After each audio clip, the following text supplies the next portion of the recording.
우리가 하나님 뜻 따라 믿음으로 살아가는데 하나님의 뜻을 따라 믿음으로 간다고 할 때 하나님의 뜻도 선명하진 않습니다. 그리고 믿음이라는 것도 굉장히 복합적이죠. 그래서 하나님의 뜻을 따라 믿음으로 살아간다는 것은 무척 명백하게 들리지만 사실은 내면으로 들어가면 사실 쉬운 이야기는 아니죠. 어떤 게 하나님의 뜻인지 명확하게 알기가 쉽지 않고, 그리고 내가 믿음으로 가는 건지 아니면 나의 기질로 가는 건지 내 객기로 가는 건지 사실은 선명하지 않아요. 그래서 하나님이 우리에게 공동체를 허락하셔서 서로 계속 대화하고 소통하고 듣고 또 함께 서로 스크린하면서 이렇게 가게 하신 거죠. 그러니까 교회는 너무 소중한 공동체죠. 그러니까 교회가 아니면, 우리가 홀로 서 있으면 열심히 할수록 잘못될 수 있는 거죠. 어젠가 무슨 그 뉴스에 보니까 어떤 분 무슨 인생 드라마 같은 거 보니까 어떤 아주머니가 암에 걸려서 한탄하시더라고요. 내가 무슨 내가 무슨 잘못을 했길래 이런 고통을 내가 당해야 되는지 모르겠다. 나 열심히 산 죄밖에 없다. 이렇게 얘기했거든요. 열심히 산 게 죄죠. 히틀러 치하에서는 열심히 사는 게 죄입니다. 김정은 밑에서는 열심히 살수록 죄예요. 그러니까 열심히 사는 게 문제가 아니라 내가 지금 방향이 어떻게 되어 있는가를 계속 점검해야 되는데, 혼자서는 이게 쉽지 않아요. 그래서 하나님께서 이 공동체, 그래도 건강한 공동체가 너무 중요한 거죠. 그래서 서로 충분히 대화하고 솔직하게 나누고, 그리고 하나님의 뜻을 함께 찾아가는 이런 공동체를 갖는 게 너무나 중요합니다. 실제로 하나님의 뜻을 따라 믿음으로 살아가는 길은 애매합니다. 선명하기보다는 애매해요. 어, 아까 목사님과 함께 여러분 읽은 이 말씀 보면, 청년이여 어린 때를 즐거워해라, 너의 그 날들을 기뻐해라, 마음에 원하는 길들을 가라, 눈에 보는 대로 행해라. 네, 그러니까 막 굉장히 우리를 격려해요. 그런데 갑자기 심판 기억해라. 너가 행한 모든 일로 심판받을 줄 알고 행해라. 그래서 너 마음껏 살아라. 심판을 기억해라.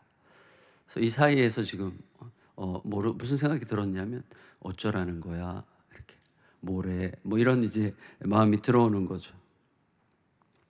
야, 너 오늘 진짜 편히 쉬어. 진짜 편히 쉬어. 너도 내일까지 안 하면 큰일 나는 숙제 있지? 편히 쉬어. 뭐 이런 이제 느낌이에요. 그래서 너 눈에 보이는 대로 내 마음에 원하는 대로 마음껏 행해. 심판이 있을 줄 알아라. 그래서 이 애매하게 끼어 있어요. 우리는 이런 긴장 속에 있는 거예요. 하나님은 우리를 어, 어떻게 보면 막 초조한 긴장이 아니라 아름다운 긴장 속에 있게 하시는 것 같아요. 그래서 이거야 라고 어떤 내가 답을 얻은 것 같이 어디 딱 속하면 일단 그때부터 이상해지기 시작하는 거예요. 그러니까 하나님을 거기에 가두게 되는 거죠. 그래서 하나님은 애매함 속에서 하나님 앞에 이제 묻게 하시는 것 같아요. 예를 들어서 예수님께서 말씀하신 죽으면 살리라. 우리가 자주 생각하는 말이지만 이것도 쉽지 않은 말이거든요. 죽으면 살리라. 그럼 우리는 왜 죽으려고 그래요? 살려고. 그러니까 살려고 죽는 것을 죽는 거라고 할 수 있는 건지, 너희가 높아지고자 하는 자는 낮아져야 된다 할 때 우리가 왜 낮아지려고 해요? 높아지려고. 우리가 왜 겸손합니까? 인정받으려고. 그러면 그건 겸손일까요? 높아지려고 낮아지는 게 낮아지는 걸까요? 결국 목적은 높아지는 거잖아요. 그러니까 되게 어려운 거예요. 이게 하나하나가 다 생각을 무척 깊이 하지 않으면, 생각을 많이 하지 않으면, 또 내 자신의 내면을 계속해서 많이 들여다보지 않으면 쉽지 않은 주제들이거든요. 그래서 일단 우리는 우리들의 삶이 애매하다는 것을 인정하는 게 중요합니다. 전에 제가 나의 해방일지라는 드라마를 보는데 남녀가 얘기해요. 여자가 헤어지자 그랬더니 남자가 헤어지자 그랬더니 여자가 못 헤어져 이렇게 얘기하면서, 남자가 헤어지자고 한 이야기는 자격지심 때문이었거든요. 근데 여자가 얘기해요. 나 못 헤어져. 뭐 사랑이 뭐 이렇게 딱딱 떨어지는 거야? 그러니까 이 형제가 자격지심이 있는데 나를 사랑하는 게 아니라 자기가 나를 동정하는 것 같아. 연민하는 것 같아. 이렇게 얘기를 했기 때문에 이 자매가 얘기했어요. 그래, 연민, 불쌍히 여길 수 있고, 뭐, 내가 자비를 베풀 수도 있고, 사랑이 뭐, 그런 거 다 합쳐진 거 사랑 아니야? 사랑 정의할 수 있어? 사랑이 뭐 이렇게 딱딱 떨어지는 거냐고. 이건 사랑, 이건 연민, 이건 동정. 이렇게 말할 수 있는 거냐고. 다 섞여 있는 거라고. 참 명언이었던 것 같아요. 그러니까 사랑은 그렇게 단순한 주제가 아니거든요. 그러니까 애매해요. 우리의 삶 자체가 애매해요. 제 안에서 제가 언뜻 말씀드렸지만 믿음과 의심은 과연 명확하게 선명하게 나뉠까요? 종교개혁자들은 의심을 되게 중요하게 생각했거든요. 그러니까 의심을 통해서 믿음으로 나아가는 길을 얘기를 많이 했어요. 그러니까 의심이라는 게 무조건 나쁜 거, 믿음 좋은 거, 의심 나쁜 거가 아니라 의심을 통해서 믿음으로 가고, 믿음도 예를 들어서 어제 말씀에서 아브라함이 약속의 땅으로 갔는데 가뭄이 있잖아요. 하나님께 묻지 않고 애굽으로 갔다 그랬잖아요. 그때 뭐 한 거죠? 하나님의 약속을 의심한 거잖아요. 예. 하나님 약속을 의심했어요. 약속의 땅에서 날 못 지킬지도 몰라.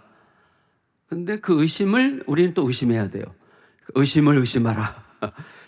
그러면서 계속해서 내 믿음이 어떤 믿음인지를 하나님 앞에 생각하는 게 굉장히 중요하죠. 제가 말씀드렸죠. 제가 하나님을 사랑하는 줄 알았는데 알고 보니까 사용하고 있었다. 이거를 느끼게 됐어요. 제가 저희 아이를 사랑하는 줄 알았는데 아니더라고요. 저희 아이에 대한 나의 기대감을 사랑하고 있었더라고요. 어떻게 할 수 있어요? 아이가 내 기대대로 하면 마음이 편하고 내 기대대로 안 하면 불안해서 화가 나요. 그러니까 내가 아이를 사랑하는 게 아니라 아이에 대한 내 기대를 사랑했던 거죠. 그러니까 내가 아이에 대한 나의 기대를 사랑하는 한 아이는 절대 사랑받는다고 느끼지 못해요. 그래서 이 사회에서 우리는 계속 고민해야 되는 거죠. 내 사랑은 어떤 사랑인가? 제가 믿음으로 행하는 건지 내 기질로 행하는 건지 저는 단언할 수 없습니다. 제 기질 자체가 좀 모험적이고 도전하기 좋아하고 그리고 낯선 것을 두려워하지 않는 기질이 있거든요, 저에게. 그래서 제가 이게 믿음으로 행하는 건지 나의 기질로 하는 건지 때로는 객기로 하는 건지 솔직히 잘 몰라요. 그럼 하나님 앞에 펼쳐놓고 기도하는 거죠. 질문하는 거죠. 주님 부디 제가 이걸 구분할 수 없습니다. 그러나 주님을 향한 믿음으로 다 사용되게 해주세요. 이렇게 기도할 수밖에 없는 거죠. 우리 목사님 어제 장례식장 2곳 다녀오셨죠? 장례식에 우리가 애도하러 가잖아요. 근데 어떤 때는 안도하려고 가요. 나는 아직 살아있어. 그래서 우리가 애도하려고 가는 건지 안도하려고 가는 건지 이것도 되게 헷갈린 거죠. 근데 하나님은 중요한 건 뭐냐면 하나님은 우리의 삶이 이렇다는 걸 너무나 잘 아시죠. 우리의 삶 자체가 애매하게 하나님은 방치하시는 게 아니라 허락하신 것 같아요. 하나님은 예를 들어서 우리를 처음에 지으실 때 우리에게 자유의지를 주심으로 하나님을 배신할 수도 있는 자유를 주셨죠. 그렇죠. 그래서 배신한 거잖아요. 그러니까 하나님께서 주신 자유의지예요. 그렇다고 하나님 탓할 수 없죠. 하나님 주신 선한 것을 잘못 사용한 인간의 문제죠. 그렇지만 동시에 하나님을 배신할 수 있는 자유의지를 배신할 수 있는 자유의지도 주셨죠. 그 사이에서 우리가 분투하는 거거든요. 그래서 하나님의 일을 우리가 정확하게 알기가 참 어렵습니다. 잠언 말씀에 보면 일을 숨기는 것이 하나님의 영광이라고 그랬어요. 일을 숨기는 것이 하나님의 영광이요. 왜 그랬을까요? 하나님의 일을 우리가 안다고 생각하는 순간 우리는 죽어요. 그게 선악과잖아요. 왜 선악과를 따먹습니까? 선과 악을 알게 하는 나무. 왜 따먹어요? 내가 선과 악의 기준을 안다고 생각하려고 하기 때문이죠. 근데 우리는 선과 악의 기준을 알 수가 없습니다. 뭐가 선인지 항상 내 입장에서만 생각하는 거죠. 내가 생각하는 게 선한 거지 나랑 다른 입장에 있는 사람이 진짜 무조건 틀린 거예요. 그러니까 선과 악의 기준을 내가 가지고 있다고 생각하는 순간 우리는 굉장히 망령된 존재가 되는 거예요. 내가 하나님인 척 하는 거죠. 그게 선악과의 핵심 문제 아니겠습니까? 근데 지금도 너무나 많은 사람들이 선악과를 따먹으려고 해요. 나만 옳은 것처럼 생각해요. 너는 틀렸다고 생각해요. 그래야 편해요, 마음이. 그러니까 우리가 선악과를 따먹으려고 하는 욕망과 맞부터 싸워야 되는 거죠. 하나님은 우리들이 이 땅을 살아갈 때 나그네라고 하셨어요. 하지만 성실한 시민으로 살아야 됩니다. 근데 얼마만큼까지 가져야 나그네의 삶이죠? 얼마만큼까지 가져야 성실한 시민으로 살 수 있는 어떤 객관적 조건이 되겠습니까? 사람마다 달라요. 상황마다 달라요. 시대마다 달라요. 굉장히 애매해요. 이것도 고민이 필요한 부분이라고 할 수가 있습니다. 그렇죠. 그래서 케르케고르가 이야기했던 것처럼 우리는 비로소 돌아볼 때라야 알 수 있는 날들을 살아간다. 우리의 날들은 이제 한참 지나고 돌아보면 아 그때 그거였어 라고 알게 되는 날을 사는 거예요. 하지만 우리는 결코 돌아볼 수 없는 내일로 가야 한다. 그러니까 우리는 매일 돌아볼 수 없는 내일을 향해서 계속 가야만 되는 거죠. 그러니까 이런 애매한 상황 속에 계속 살아가게 되는 것이죠. 제가 제 자신에게 항상 저를 격려할 때 하는 얘기가 있어요. 너 하나님이 보신다는 거 알지? 너 하나님이 알고 계시다는 거 알지? 결국은 하나님께서 이루실 거라는 거 알지? 그래. 근데 너 왜 이렇게 두려워하지? 언제 어디서 어떻게 하실지 모르잖아. 그래서 제가 저를 격려하는 거예요. 여러분 우리 하나님께서 보신다는 거 알고 있고 아신다는 거 알고 있고 하나님께서 결국 이루실 거라는 거 알고 있어요. 근데 언제 어디서 어떻게 하실지는 몰라요. 그러니까 늘 애매해요. 애매하고 힘들어요. 그러니까 하나님 우리를 보실 때 사랑스럽게 안타깝게 보시는 거예요. 그러니까 일부러 우리를 그렇게 방치하시는 게 아니라 그 과정 속에서만 우리가 성장할 수 있기 때문이에요. 그 과정 속에서만 고민할 수 있기 때문이에요. 그 과정 속에서만 분투하고 생각하고 성찰하고 이룰 수 있기 때문에 하나님은 안타까워하시면서 허락하시는 거죠. 여러분 우리 자녀들이 원하는 거 원하자마자 모든 걸 딱딱딱딱 다 준다고 생각해 보세요. 우리가 원하는 하나님은 그런 하나님인데 사실은 그런 하나님이면 우리가 우리 자녀들을 그렇게 키우면 우리 자녀들은 저주받는 거예요. 우리 자녀들은 결핍을 경험해야 됩니다. 원하는 걸 얻을 수 없는 상황을 설명받아야 됩니다. 내가 이걸 원해야 되는지 원하지 말아야 되는지를 고민해야 됩니다. 우리 아이들이 고민할 수밖에 없는 자리를 허락해 줘야 돼요. 그래야 아이들이 성장하지 필요한 거 그때그때 딱딱딱딱 다 채워주면 우리 아이는 정말 성장할 수가 없어요. 그래서 우리에게 중요한 건 뭐냐면 그래서 이 애매함이 복이다 라는 것을 알아야 하는 것입니다. 여러분 교회 생활하면서 어떤 분들은 애매한 걸 너무 싫어해요. 애매한 걸 너무 싫어해요. 그래서 딱딱 떨어지지 않으면 못 견디는 분들이 있어요. 그래서 교회 생활하면서 신앙생활하면서 딱딱 떨어지는 거 원하는 분들은 2단에 가시면 돼요. 2단. 2단은요 딱딱 떨어져요. 2단은 해야 될 거 하지 말아야 될 거 옳은 거 옳지 않은 거 다 정해져 있어요. 저 2단 출신입니다. 제가 태어날 때 전도관에서 태어났어요. 전도관 아시죠?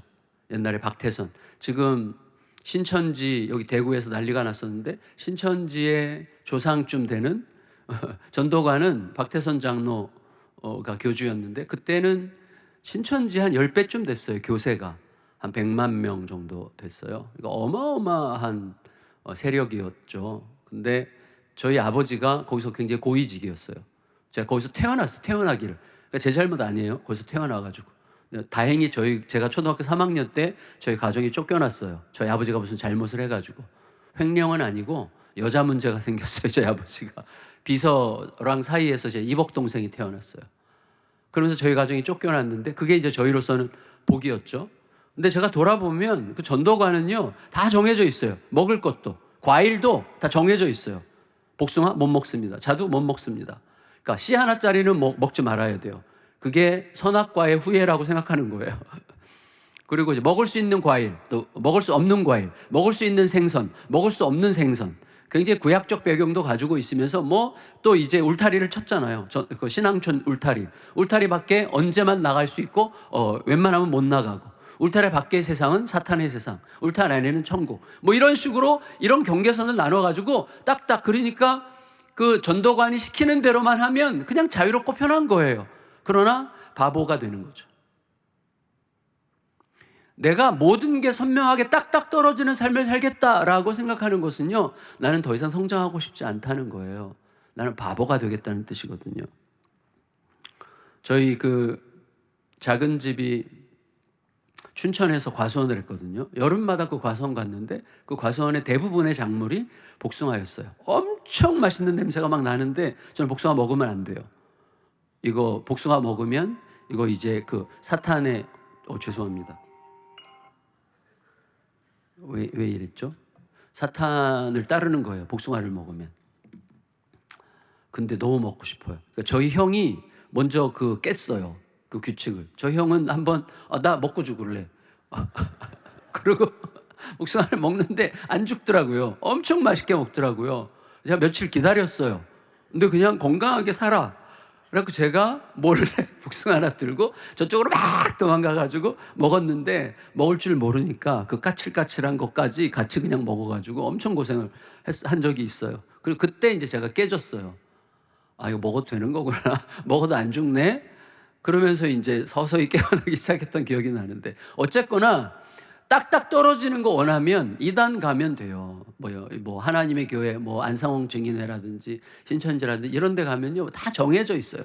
시키는 대로만 하면 되는 거예요. 근데 이제 더 이상 성장하지 않고 바보가 되는 거고, 말도 안 되는 이상한 정말 인간의 욕망의 냄새가 펄펄 나는 가짜를 추종하다가 인생을 망치는 거잖아요. 진짜 너무, 저는 이단들은 진짜 너무 사악한 것 같아요. 진짜 인간의 영혼을 파괴해요. 그래서 전도관 출신들 중에서, 자매들 중에서 정신과 치료받는 사람들이 엄청 많았어요. 정신병원에 들어가 있는 사람들도 있어요. 지금도. 엄청난 범죄예요. 진짜 엄청난 범죄. 자, 애매함은 왜 중요한가 하면, 신학자 중에 누가복음 WBC 주석을 쓴 분이 계신데 그분이 존 널랜드라는 분인데, 제가 그 주석을 읽다가 되게 흥미로운 표현을 발견했어요. 이분이 큐리어스, 주, 그러니까 사가랴가 세례요한의 탄생을 두고 찬양을 부를 때 주의 길을 예비하라를 이제 이사야서를 인용하는데, 그 주가 이사야서 때는 하나님이잖아요. 근데 우리 신약의 관점으로 보면 예수 그리스도거든요. 예수 그리스도의 길을 예비하는 거잖아요. 이게 주라는 이 단어가 다양한 방식으로 해석될 수 있다는 것이 성경이 우리에게 주는 선물이다, 이렇게 얘기를 했어요. 그러면서 이분이 거기에 표현한 게 행복한 애매모호함이라고 표현했어요. 다시 한번, 애매하기 때문에 우리가 대화할 수 있잖아요. 자, 선명하면 내가 오라, 너랑 대화 못해, 너 나랑 틀리잖아, 대화 안 해요. 근데 나도 틀릴 수 있어 라는 전제를 가지면, 하나님은 오르시지만 하나님이 옳다고 생각하는 나도 하나님처럼 옳은 건 아니거든요. 왜? 나는 내가 가진 지식과 경험이라고 하는 매우 좁은 세계로 하나님을 받아들이는 거기 때문에, 내가 하나님에 대해서 말하는 순간 하나님은 상대화되는 거예요. 하나님은 오르세요. 하나님은 절대적이시죠. 하지만 그 하나님을 소유하는 나는 다른 사람과 대화할 수 있는 상대성을 가지고 있는 거거든요.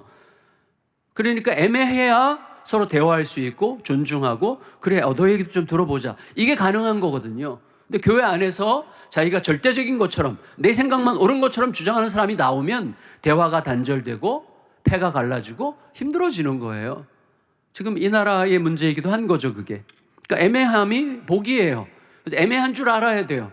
그리고 나도 애매할 수밖에 없는 존재라는 사실을 인정해야 그 다음에 귀를 열고 듣고 경청하고 대화하고 함께 찾아가려고 노력할 수 있는 것이죠. 그럴 때만 겸손을 취할 수 있는 거예요. 여러분, 그래서 결정적으로 중요한 건 뭐냐면, 애매해도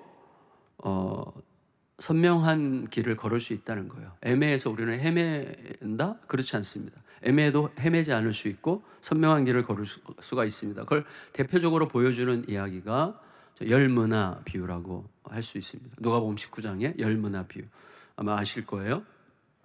간단하게 말씀드리면, 주인이 이제 본국의 왕권을 받으러 떠나요. 이 도시의 왕이 되기 위해서 이제 본국에 가서 왕위를 받으려고 떠나요. 떠나기 전에 종 10명을 불러서 한 문화씩을 나눠줍니다. 한 문화는 20분의 1 달란트로 애매모호한 금액이에요. 금액 자체가 애매해요. 만일 한 달란트가 5억이다, 뭐 3억이다, 그럼 20분의 1 달란트면 한 1,500만 원? 이거 가지고 뭐 장사를 하기도 애매하고, 하여튼 뭔가 애매한 금액이야, 한 문화가. 근데 어쨌거나 종 10명을 불러서 한 문화씩 나눠줍니다. 그런데 그 주인이 이제 왕위를 받으러 가는데 이 마을, 이 도시 사람들이 그 주인을 싫어해요. 자기들이 왕이 되는 걸 원치 않아요. 자기들이 사절단을 꾸려가지고 먼저 보내요, 사람들을. 그래서 우리는 저 사람이 우리들의 왕이 되는 걸 원치 않습니다, 이렇게 얘기를 할 정도로 그 마을 사람들은 이 사람을 자기들의 왕이 되는 걸 싫어해요. 그러니까 지금 이 주인의 종들의 자리가 얼마나 애매합니까? 자, 주인이 신뢰로 맡겨준 애매한 걸 가지고 주인을 신뢰하는 방식으로 주인을 신뢰하지 않는 사람들을 대상으로 장사해야 되는 거예요. 그 자리가 크리스찬들의 자리죠. 우리가 여기서나 복음에 대해서 큰 소리 치지, 교회 밖으로 나가고 직장으로 가고 정말 혹독하고 가혹하고 냉정하게 돌아가는, 돈으로, 권력과 힘으로 돌아가는 세상 한가운데서 복음, 예수 그리스도, 사랑, 이런 것들은 너무나 유약하고 비합리적이고 너무나 낭만적이기만 한, 너무나 이상적인 이야기에 불과한 것처럼 들리잖아요. 근데 지금 열무나 비유에서 이 종들이 딱 그 위치예요. 주인을 싫어하는 사람들을, 주인을 절대로 신뢰하지 않는 사람들을 대상으로 주인이 신뢰로 맡겨준 것을 가지고 주인을 신뢰하는 마음으로 장사를 해야 되는 거예요. 그게 우리들이죠. 우리들이 복음 장사꾼들이잖아요. 우리들이 복음으로 장사하는 자들인데, 이 세상이 우리들이 전하는 복음을 즐겁게 듣지 않습니다.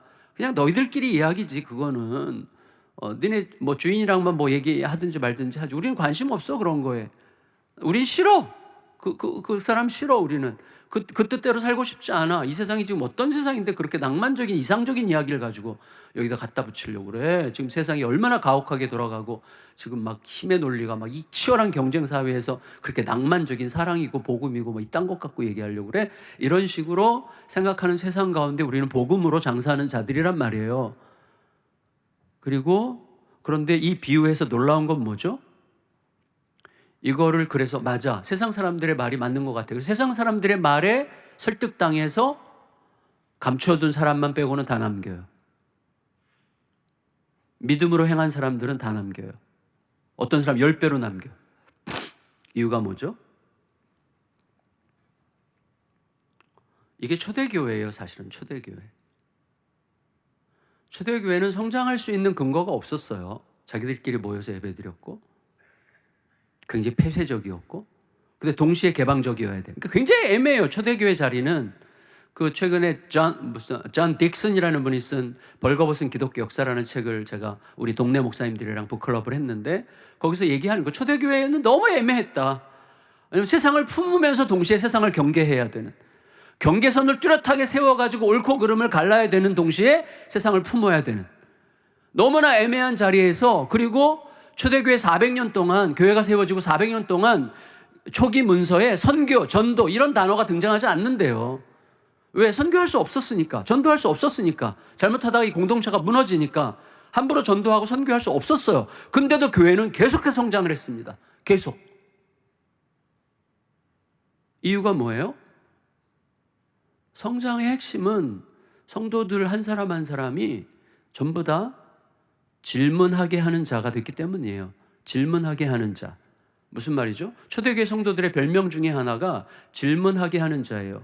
저 사람 우리랑 비슷한 상황에 사는데 저 사람 어떻게 저런 상황에서 저렇게 행동하지? 어떻게 저런 상황에서 저런 생각을 하지? 어떻게 저렇게 결정을 하지? 너무 놀랍다. 근데 그게 자꾸 매력적이야. 그러니까 이 세상이 경험해보지 못한 새로운 질서인데 너무 멋있어, 너무 매력적이야, 너무 아름다워. 그러니까 자꾸 묻고 싶은 거예요. 질문하게 하는 자. 그러나 오늘날 크리스찬들은 누구에게도 질문하고 싶게 만들지 않아요. 똑같이 사니까. 그게 오늘날 기독교의 가장 큰 문제 중에 하나예요. 그래서 제임스 헌터라는 분이 기독교는 어떻게 세상을 변화시키는가라는 책에서 얘기한 게 뭐냐면, 결국 답은 뭐 이런 시스템 저런 시스템이 아니라, 결국 답은 모든 성도들의 소위 이분이 말하는 faithful presence예요. 신실한 현존. 다시 말하면 그 자리에서 예수가 진짜가 되는 거다. 자기가 있는 자리에서 예수가 진짜가 되면 사람들이 질문할 수밖에 없고, 질문 속에서 그들과 예수 그리스도를 나누면서 복음이 전해지는 거지, 어떤 방법론으로 되는 게 아니라는 거예요. 역사를 쫙 다루면서 이분이 결론을 그런 식으로 냈는데 저는 설득력이 있다고 생각이 됐습니다. 제가 최근에 어떤 경영학 책을 읽었는데요. 1993년도에 한 회사가 세워졌어요. 그 하브리지 포트 파이낸셜이라는 추심 회사예요. 이 사장님이 크리스티나 하브리지라는 자매인데, 이 자매가 크리스찬인데요. 대학 졸업하고 회사에 취업했어요. 돈 대신 받아주는 회사 아시죠? 추심회사. 그래서 막 돈을 이런 데 플래카드 붙어 있잖아요. 그래서 우리 사업하는 분들에게 제일 힘든 게 수금이 안 되는 거잖아요. 그래서 수금을 대신해 주는 거예요. 대신 돈을 받아내려면 얼마나 많은 위협과 협박과 이런 게 있어야 됩니까? 그 회사 들어가니까요, 이 자매가 이제 시간이 좀 지나면서 놀랬어요. 두 가지. 첫째, 동료들이 전부 다 평범한 착하게 사는 성실한 사람들이에요. 가정적이고 성실하고 밥 먹을 때도 다 순수하고 그래요. 근데 일단 돈 받으러 가면 사냥개가 돼. 막 표독스러워져. 너무나 잔인해지고 위협적이 되고 협박하고 막 이렇게 돼요. 이게 너무 힘들었고, 두 번째, 자기도 똑같이 변하고 있는 거예요. 이 자매가 그 회사를 나와서 회사를 차리고 낭만적으로 회사를 차리기로 했어요. 이 세상의 통치자가 하나님이시라면 하나님의 사랑과 신뢰의 질서가 여전히 이 세상에 통한다는 것을 난 믿자. 망해도 믿자. 그래서 자기가 회사 차리고 직원 조금 뽑았는데 직원들이랑 나눴어요. 우리가 빚진 자에게 돈 받으러 가는 게 아니고 우리도 빚진 자로서 빚진 자들에게 가는 거다. 우리도 다 빚진 자들이다. 우리는 영원히 갚을 수 없는 빚을 진 자들이다. 그래서 빚진 자로서 빚진 자들에게 가서 친구가 돼야지, 내가 무슨 대단한 권리를 가진 것처럼 막 멱살 잡고 협박해가지고 돈 뜯어내지 말자. 우리가 그들의 친구가 되자. 그래서 빚진 자로서 빚진 자들에 가기로 했어요. 그리고 가서 나란히 앉아서, 마주 앉지 않고 나란히 앉아서 서로 어떻게 하면 이거를 정당하게 제대로 갚아나갈 수 있는지 계획을, 플래닝을 같이 하는 거예요. 같이 머리를 맞대고. 그리고 직원들에게 인센티브를 줘요. 보너스를 줄 때, 보너스를 주는 조건이 뭐냐면 채무자들에게 얼마나 감사 편지를 많이 받았는가. 이게 인센티브의 조건이었어요. 5년 지났어요. 동종업계 3배예요, 수입이. 여러분, 우리에게 필요한 것은요, 현실에 대한 두려움과 불안이 아니라 복음에 대한 확신이고, 복음에 대한 확신을 치열하게 고민하면서 이게 어떻게 이 현실에 어떤 방식으로 적용될 것인지에 대하여 고민하는 시간이 필요한 것입니다. 애매해, 이거 너무 애매해, 안 돼가 아니라 계속해서 하나님 앞에 엎드리면 하나님은 반드시 빛을 보게 하시고 뭔가 클릭되게 하시고 길을 보게 하실 거예요. 분명히 있어요. 분명히 하나님의 방식으로 되는 길이 분명히 있어요. 왜? 그분이 창조자고 그분이 통치자고 그분이 지금 다스리고 계시잖아요. 그분이 알려주실 거예요. 그 고민이 필요해요. 근데 그 고민을 왜 그렇게 힘들게 고민하게 해야 돼요? 아니죠. 그러니까 고민해야만 성장하는 거예요. 하나님의 목적은 하브리지 포트 파이낸셜이 성공한 게 하나님의 목적이 아니라 그 과정에서 이 자매가 예수 그리스도의 사람으로 단단해진 게 하나님의 목적이 성취되는 거예요. 하나님의 목적은 어떤 객관적 결과가 아니라 우리 각자가 하나님의 사람으로 멋있어지는 거예요. 제가 우리 성도들에게 가끔 얘기하는 게 있는데, 하나님은 우리를 행복하게 해주실 자신이 있으십니다. 여러분, 하나님은 우리를 행복하게 해주실 자신이 있으세요. 하나님은 만왕의 왕이세요. 통치자세요. 그걸 믿고 가는 거예요. 치열하게 그 앞에 무릎을 꿇고 고민하다 보면 길이 보이는 거예요. 정말 세상이 한 번도 생각하지 못했던 출신 회사 중에서 그런 식의 회사가 있습니까? 없어요. 세상에 한 번도 생각하지 못했던, 그러나 승부가 나는, 그러니까 새로운 세계를 창조하는 일이 생기는 거예요. 그리스도인들은 그 길로 부름을 받은 것입니다. 그러니까 애매한 길을 선명하게 걷는 구체적인 길에 대해서 오늘 본문을 중심으로 2가지만 말씀드리고 마칠게요. 첫째는 뭐냐면, 그럼 이 애매한 길을 선명하게 걷는 구체적인 방식은, 아까 청년이여 내 마음껏 해라, 그러나 심판 기억해라 그랬죠? 근데 여러분, 지금 오늘 그 당시에 전도서를 읽는 분이랑 오늘 우리가 읽는 거랑은 완전히 차원이 다르죠. 왜? 오늘 우리는 심판이 이미 이루어진, 물론 최후의 심판은 남아있지만 그 심판, 내가 받을 심판을 이미 가져가신 예수 그리스도의 사건 안에 살아가는 자들이잖아요. 예수님이 심판을 이미 가져가셨고 우리들에게는 자유와 영원한 생명을 이미 현재형으로 주셨어요. 우리 그 위에서 살아가는 자들입니다. 이 눈부신 사랑을 가슴에 담은 감격스러운 긴장, 여유, 너그러움 속에서 우리는 계속해서 주님과 대화하면서 고민하면서 성찰하면서 살아가는 삶으로 부름받은 거예요. 그러면 오늘 말씀에서 힌트가 두 가지라고 생각합니다. 첫째는 뭐냐면 청년인데, 여러분 청년이여 너희 어린 때를 즐거워하며 이렇게 얘기를 했는데 저를 보세요.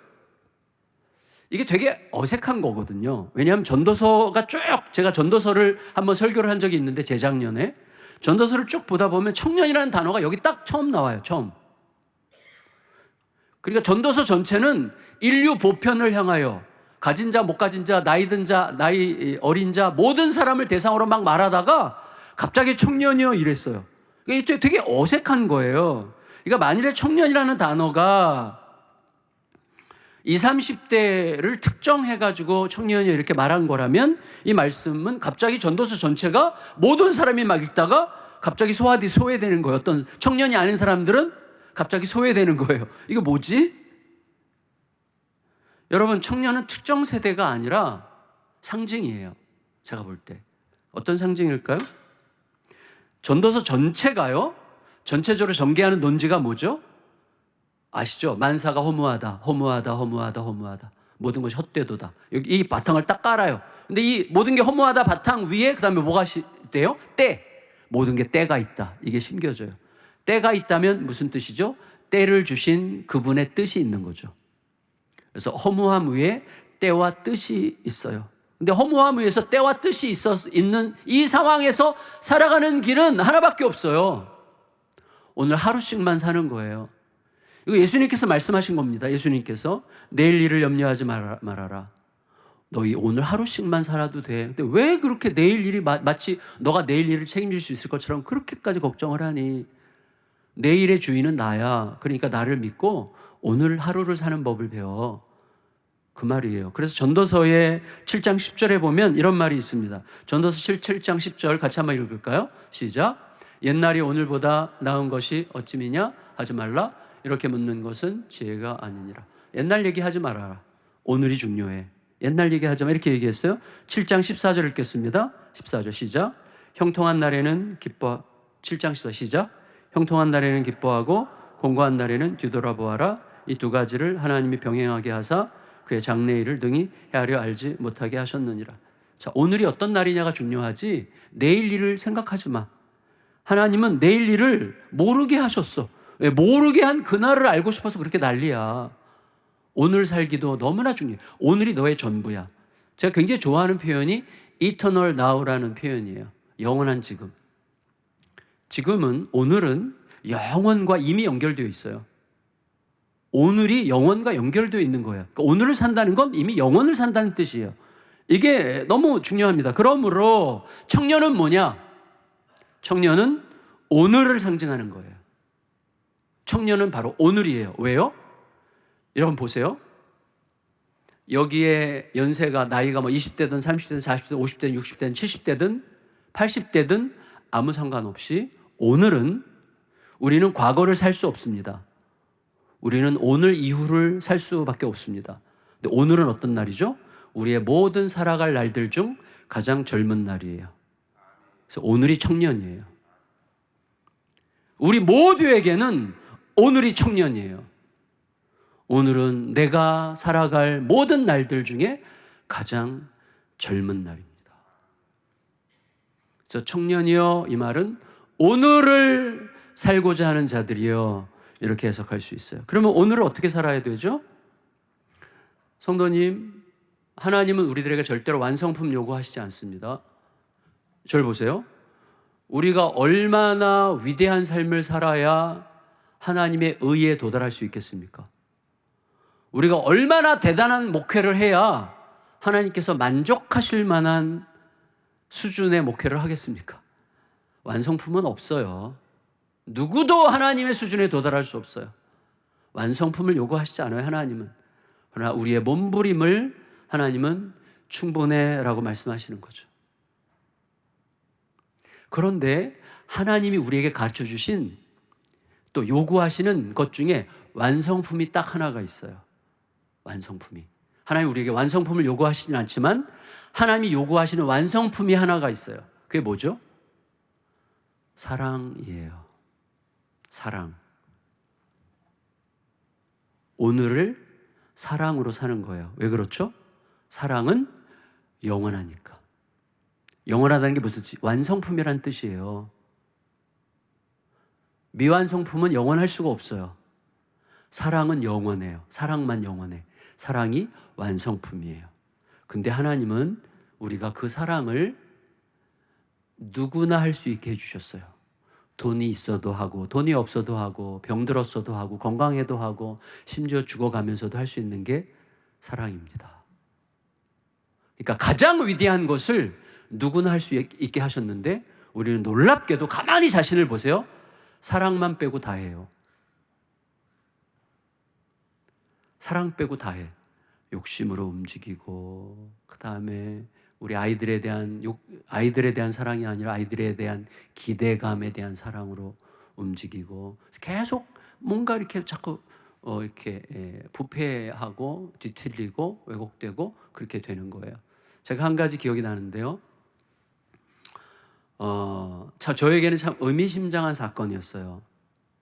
제가 전주에 집회를 갔었는데 금요일 날 하고 그 다음 날 전주에 목회자 무슨 세미나도 했었는데 그 교회의 부목사님 중에 한 분이 저보다 나이가 1살 어린 분인데 아이가 넷인데 그분이 아이들을 데리고 저희 동네로 2달 후에 이사를 오셨어요.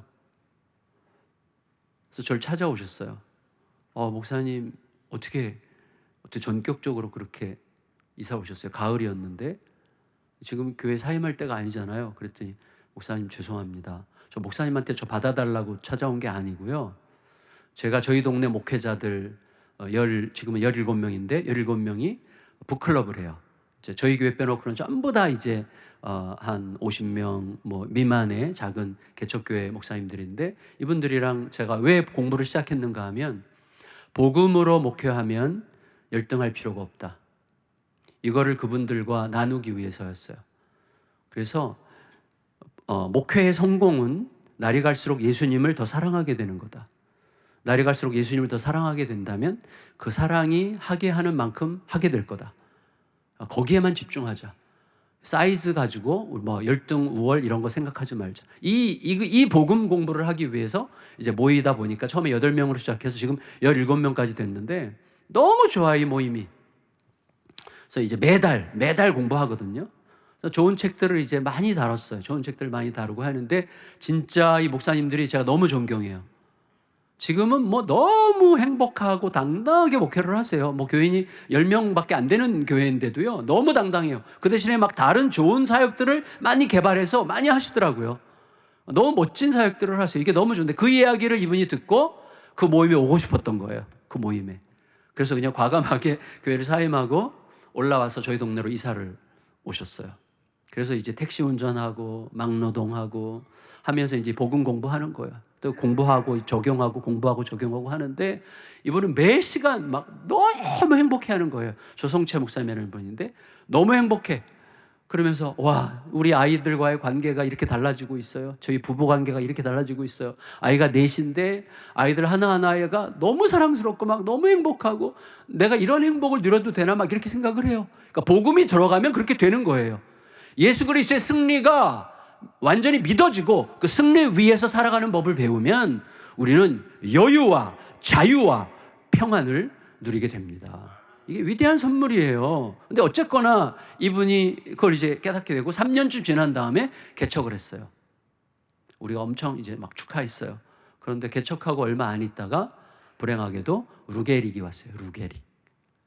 루게릭 아시죠? 막 굳어가는 병. 근데 이분이 이제 한번 신방을 갔더니 이제 너무 진행이 빨라가지고 누워서 꼼짝 못 하시더라고요. 그리고 이제 고개만 이렇게 약간 살짝 움직이고 눈만 깜빡깜빡 하셨는데 그러고 나서 재작년 12월에 사모님한테 연락이 왔습니다. 목사님 급히 신방을 좀 부탁드립니다. 이렇게. 그래서 이제 임종 기도를 해야 될 때가 됐나 보다 생각하고 제가 그 다음날 새벽에 급하게 갔습니다. 배가 갔는데 이때는 목사님이 너무 이게 진행이 다 돼가지고 눈도 못 감아요. 나중에는 이게 눈 여기 근육도 굳어가지고 눈도 뜬 채로 그냥 24시간 이렇게 뜬 채로 있는 거예요. 그리고 왼쪽 눈썹만 살짝 움직이더라고요. 그래서 사모님이 골판지에다가 기역, 니은, 디귿, 리을, 아야, 어여 이렇게 써가지고 짚어가면서 이렇게 보면서 글자를 만들어서 소통을 하고 있더라고요. 정갑신 목사 신방 이렇게 썼어요. 그래서 목사님 너무 고생 많으셨어요. 너무너무 고생 많으셨고 목사님은 정말 최선을 다하셨고 저는 솔직히 옆에서 너무 아름다웠습니다. 목사님 가시면 저도 곧 따라가게 갈 테니까요. 조금만 먼저 가세요. 저도 금방 따라갈게요. 우리 같이 기도합시다. 손을 잡고 기도를 시작하려고 그러는데 사모님이 제 손을 뿌리치셨어요. 목사님 기도 받으려고 초대한 거 아니에요. 그러더라고요. 왜요? 왜 그러면 신방 요청을 했어요? 그랬더니 이 사람이요. 목사님 아프다는 얘기 듣고 목사님을 위해서 꼭 기도해 주고 싶다 그랬어요. 목사님을 위해서 마지막으로 너무너무 기도해 주고 싶다고 목사님 꼭 모셔달라 그랬어요. 제가 여기서 먹먹해지는데 감당이 안 되더라고요. 목사님한테 목사님 너무너무 감사해요. 정말 기도해 주세요. 저 목사님의 기도가 너무 필요해요. 기도해 주세요. 그랬더니 목사님이 그냥 그대로죠. 눈도 못 감고 그대로 멀뚱멀뚱 있는데 양쪽 눈가로 눈물이 하염없이 흐르는 거예요. 그 눈물이 그분의 기도였어요. 한참을 눈물이 흘렀어요. 그러고 나서 제가 목사님 끝나셨어요? 그랬더니 이렇게 눈썹이 살짝 움직여가지고 고맙습니다. 너무너무 고맙습니다. 제가 힘내서 지낼게요. 목사님 곧 우리 다시 만나요. 그리고 이렇게 딱 돌아서는데 하나님이 저에게 이렇게 속삭이시는 것 같았어요. 야, 너무 완벽하지 않니? 이 사람의 인생이 너무 완전하지 않니? 우리는 이 땅에서 뭔가 버젓한 걸 자꾸 남기려고 하는데 그게 하나님의 나라에 무슨 의미가 있겠어요? 진짜 무슨 의미가? 이 땅에서 우리가 추구하는 많은 것들은 하나님 나라의 옛날에 뭐 후안 카를로스 오르티즈라는 아르헨티나 목사님이 얘기했잖아요. 우리가 이 땅에서 구하는 대부분의 것들은 하나님 나라에서 잡동사니에 불과합니다. 딱 하나예요. 하나님 나라까지 가져갈 수 있는 거 딱 하나. 사랑이에요. 오늘 그 사랑을 행할 때 오늘이 바로 영원한 오늘이 되는 거예요. 저는 그게 완전히 믿어졌어요. 진짜 완벽하구나. 죽어가면서도 우리는 조금만 몸이 아파도 사랑할 힘이 없어지는데 이분은 자기의 죽음을 느끼면서 사랑하고 싶어졌구나. 진짜 완전한 인생이었어요. 그리고 며칠 후에 돌아가셨는데 저희 교회가 장례식을 치르고 그 가족들은 지금 저희 교회 다니고 계세요. 근데 하여튼 너무 저에게는 아름다운 선물로 가슴에 주어져 있고 내가 어떻게 살아야 될지를 하나님께서 알게 하신 것 같습니다. 마지막으로 한 가지 말씀드리고 마칠게요. 그런데 사랑은 하나님이 우리에게 요구하시는 완성품이긴 하지만 영원히 익숙해지지 않는 힘겨움이에요. 그렇죠? 아까 우리 마지막 찬양 불렀잖아요. 그 찬양 참 좋았어요. 주 사랑 거친 풍랑에도 깊은 바다처럼 나를 잠잠케 해. 그 사랑 내 영혼의 반석. 마지막 가사가 뭐예요? 그 사랑 위에 서리. 그 사랑 위에 서리가 혹시 가슴에 담기셨어요? 그 찬양 부를 때? 이게 우리 인생의 궁극적인 의미를 보여주는 노래예요. 그 사랑 위에 서리. 제가 마지막으로 한 가지 말씀드리고 마치겠습니다. 한 5분만 더 써도 될까요? 제가 여기 목동에 가면 금요철야로 유명한 교회가 있어요. 금요철야. 거기는 막 그 교회 성도들뿐만, 교회가 한 2,000석 되는데 그 교회 성도들뿐만 아니라 그 주변에 있는 동네 교회 성도들도 막 다 와서 막 꽉 차요. 그 교회 그 금요 기도회가. 그래서 그 교회 기도회를 한 서너 번 갔어요. 설교하려고 갔는데 어느 날 그 교회 성도는 아니고 그 예배에 들렀던 이제 그 이웃 교회, 그 목동에 사는 작은 교회 권사님이 저희 교회를 오신 거예요. 한 1시간 반 걸리거든요. 거기서 어떻게 오셨어요? 그랬더니 등록하려고 왔어요. 우리 교회를 다니겠다는 거예요. 그래서 왜요? 그냥 다니고 싶어요. 남편은 지금 다른 그 목동에 있는 그 교회 시무 장로님이야. 그래갖고 아니 말이 돼요? 남편이 시무 장로님인데 부인 권사님이 어떻게 남의 교회로 옵니까? 그랬더니 남편이 허락했어요. 그러더라고요. 그래갖고 제가 잠시 한번 다녀보기로 했는데 이분이 저희 교회를 4년을 다녔어요. 지금도 다니고 계신데 그 남편도 이제 만나서 교제하고 이제 남편이 너무 좋으시더라고요. 하여튼 뭐가 사정이 있어요. 근데 중요한 건 뭐냐면 이 4년을 지나서 작년 봄에 식사하재요. 그래서 저희 교회 또 멀리서 다니는 분이 또 있네. 둘이 친해. 그래서 이제 셋이 만나가지고 식사를 하는데 그분이 저에게 굉장히 뼈 때리는 말을 했습니다. 목사님, 지난 4년 동안 목사님 설교 말씀 들으면서 은혜 많이 받았습니다. 근데 저는 안 변했습니다. 그 말이 굉장히 의미 있고 너무 고마웠어요. 죄송해요. 그랬더니 그게 아니고요. 목사님의 설교로만 사람이 변하는 건 아니라고요. 맞아요. 그거 제가 알면서도 섭섭하네요. 그랬어요. 그랬더니 알면 됐다고. 그러면서 그 권사님이 하시는 얘기가 뭐냐면, 근데 저희 교회에서 큐티반을 이제 열었어요. 큐티반 15명 딱 제안해가지고 15명 딱 했는데, 큐티반을 인도하는 분이 저희 교회 다니는 연세 드신 목사님의 아내인데 큐티를 옛날부터 매일 성경 때부터 열심히 했던 분이에요. 그분이 이제 강사로 그분을 세웠는데 그분은 집요해.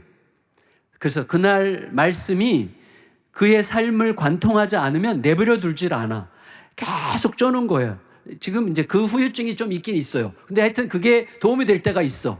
근데 하여튼 이분이 워낙 쪼니까 그런 거예요. 이분이 내가 말씀을 4년을 들었는데 여전히 남편을 무시해. 내가 그렇게 복음의 이야기를, 복음의 설교를 그렇게 많이 들었는데도 여전히 나는 남편이 싫어. 이거 문제구나. 그걸 깨달은 거예요. 그래서 말씀이 나를 관통해야 되는구나. 이게 사랑은요, 씨름이에요, 씨름. 사랑은 감정이 아니라 의지에 가깝죠. 사랑은 굉장히 의지적 선택에 가깝습니다.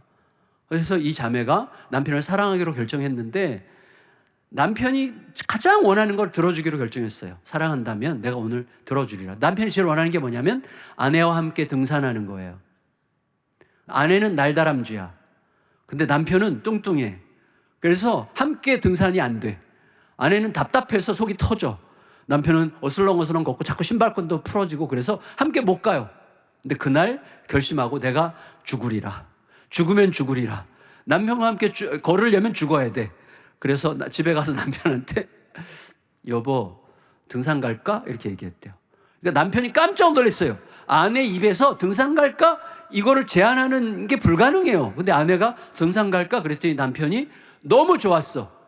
너무 좋았어요. 근데 그 전날 밤늦게까지 지방에서 무슨 일을 보고 올라온 터기 때문에 너무 피곤했어요. 여보 너무 고마운데 나 오늘 너무 피곤해. 좀 쉬어야 될 것 같은데? 그럼 딴 때 같으면 이 JHS 권사님인데 이 권사님이 정호선이에요. 정호선. 근데 권사님이 딴 때 같으면 그래? 아유 내가 뭐 나 혼자 가는 게 편하지 뭐 이렇게 생각 그냥 호루락 갔을 텐데 그날 적용해야 되잖아요. 이게 싸움이에요. 이게 싸움. 끝까지 말씀대로 해야 되잖아요. 그래서 어떻게 말했냐면 여보 좀 당신 충분히 쉬고 나올 때까지 기다려줄게. 남편이 알겠어 하고 방에 들어갔는데 남편이 울기 시작했어요. 평생 들어보지 못했던 따뜻한 말이야. 당신 쉬고 나올 때까지 기다려줄게. 남편이요 안에 들어가서 너무 감격해가지고 급하게 추리닝으로 갈아입고 피곤한데 나왔어. 가자. 그래가지고 둘이 가는데 진짜 막 속이 터지려고 그래. 느려 터진 남편이랑 같이 보조를 맞추려니까 날다람쥐가 막 정신이 나가려고 그래. 그래도 끝까지 계속 찬찬히 걷는 거예요. 남편이 또 신발끈 풀어 2번이나 풀어줬대. 근데 무릎 꿇고 앉아가지고 신발끈 묶어주고 이렇게 하면서 이제 천천히 가는 거예요. 가다 보니까 적응이 되더래요. 그래서 이제 벤치에 앉아 중간에 그때 평소에 가는 길 말고 남편이랑 가니까 쉬운 길로 다른 길로 목동에 있는 뒷산인데 다른 길로 쉬운 길로 이렇게 갔어요. 그날 처음 그 길을 갔대요. 벤치 앉아서 쉬는데 누가 쉥 지나가는데 보니까 여동생이더래요. 여동생인데 같은 동네 사는데 15년 동안 말을 안 섞었대. 둘이 원수야.